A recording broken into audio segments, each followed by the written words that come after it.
എംഎസിൻ്റെ കുറിപ്പുകളിലേക്ക് സ്വാഗതം. സത്യജിത് റായിയുടെ അസനി സങ്കേതം എന്ന ഒരു സിനിമയുണ്ട്. 1943 ഭയാനകമായ ബംഗാൾ ക്ഷാമത്തിൻ്റെ പശ്ചാത്തലത്തിലാണ് ഈ സിനിമ സംഭവിക്കുന്നത്. കൃത്രിമമായി സൃഷ്ടിക്കപ്പെട്ട ഭക്ഷ്യക്ഷാമം മൂലം ലക്ഷക്കണക്കിന് മനുഷ്യരാണ് പട്ടിണി കിടന്ന് മരിക്കുന്നത്.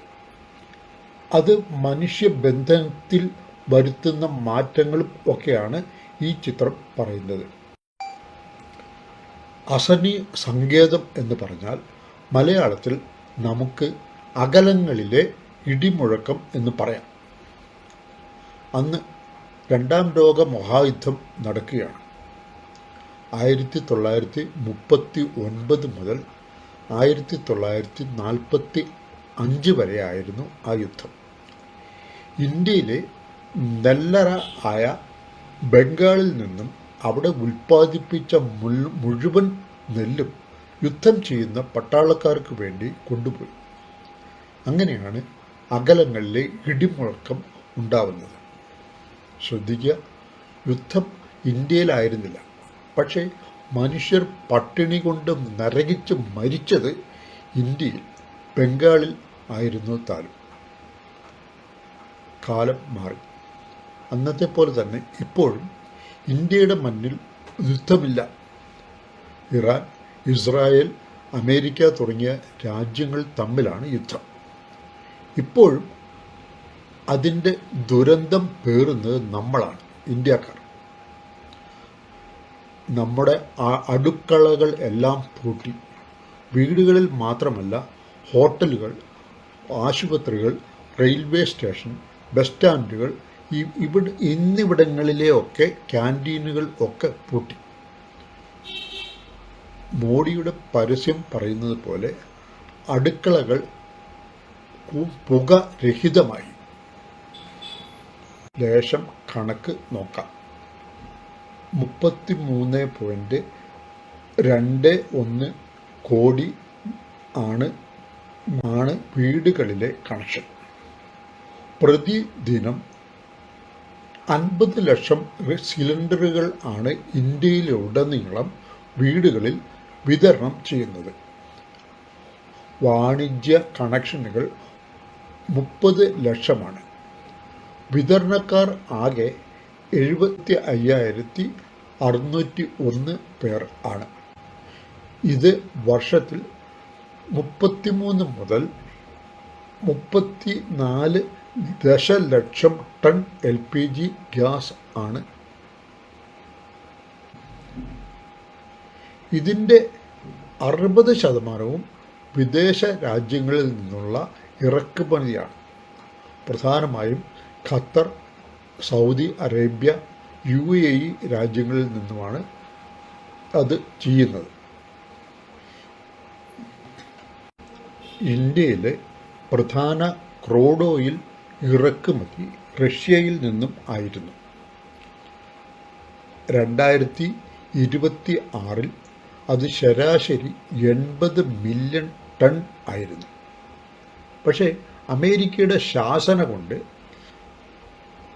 അമേരിക്കയെ പേടിച്ച് മോഡി സർക്കാർ അവിടെ നിന്നുള്ള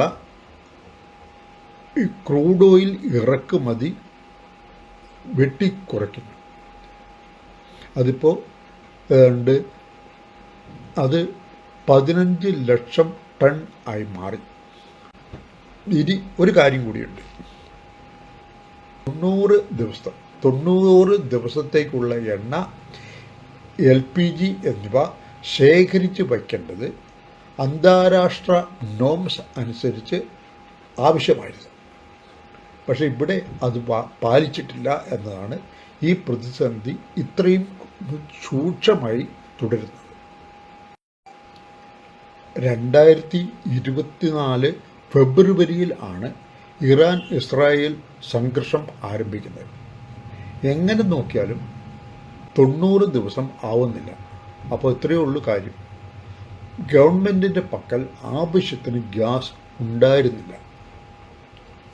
എന്നിട്ടും ഇന്ത്യൻ പെട്രോളിയം മന്ത്രി പറയുന്നു ഇവിടെ യാതൊരു പ്രശ്നവുമില്ല, ആവശ്യത്തിന് ഗ്യാസ് ഉണ്ട്, അത് ആവശ്യപ്പെട്ടവർക്ക് എത്തിച്ച് നൽകുകയും ചെയ്യുന്നുണ്ട്. കേന്ദ്ര പെട്രോളിയം സഹമന്ത്രിയും മലയാളിയുമായ സുരേഷ് ഗോപി ഇക്കാര്യത്തിൽ ബബ്ബബ്ബ അടിക്കുകയും ചെയ്തു. ആ LPGകളൊക്കെ എവിടെയൊക്കെയോ ആണ്, ആവശ്യക്കാർക്ക് ഇത് കിട്ടുന്നില്ല എന്ന് മാത്രം. പിന്നെയുമുണ്ട് കാര്യങ്ങൾ. മോഡി വന്നതിന് ശേഷം നമ്മുടെ വിദേശ നയത്തിൽ കാര്യമായ മാറ്റങ്ങൾ സംഭവിച്ചു. ചേരിചേരാ പ്രസ്ഥാനമൊക്കെ കളഞ്ഞിട്ട് മോഡി അമേരിക്കയുടെ കാൽക്കൽ ഇന്ത്യയെ സമർപ്പിച്ചു. അതിൻ്റെ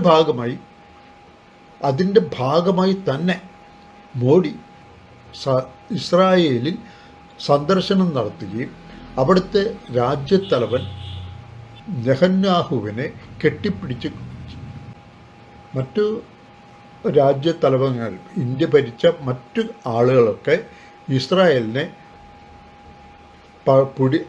പടിക്ക് പുറത്ത് നിർത്തുകയായിരുന്നു. ലോകം ആകെ അമേരിക്കയുടെയും ഇസ്രായേലിൻ്റെയും കാടത്തത്തിന് എതിരെ അമർഷം കാണിച്ചപ്പോഴും നമ്മുടെ മോഡി മൗനി ബാബയായി ഇരുന്നു. ഇതൊക്കെ ഇറാൻ കാണുന്നുണ്ട്. 2 കപ്പൽ ഹോർമൂസ് കടലിലൂടെ കടത്തിവിട്ടതിന് ശേഷം ഇറാൻ മൗനം പാലിച്ചതും ഇതിൻ്റെ ഫലമാണ്. നമ്മുടെ മാത്രം 25 കപ്പലുകൾ ആണ് ഈ കടലിരക്കിൽ കുടുങ്ങിക്കിടക്കുന്നത്. അങ്ങനെ നമ്മുടെ പ്രധാനമന്ത്രിയുടെ കയ്യിലിരിപ്പ് കൊണ്ട് നാട്ടിലൊന്നും അടുപ്പ് പുകയാതായി. അപ്പോൾ ഇതാണ് അശനി സങ്കേതം. മറ്റൊരു വീഡിയോയിൽ വീണ്ടും കാണാം. നമസ്കാരം.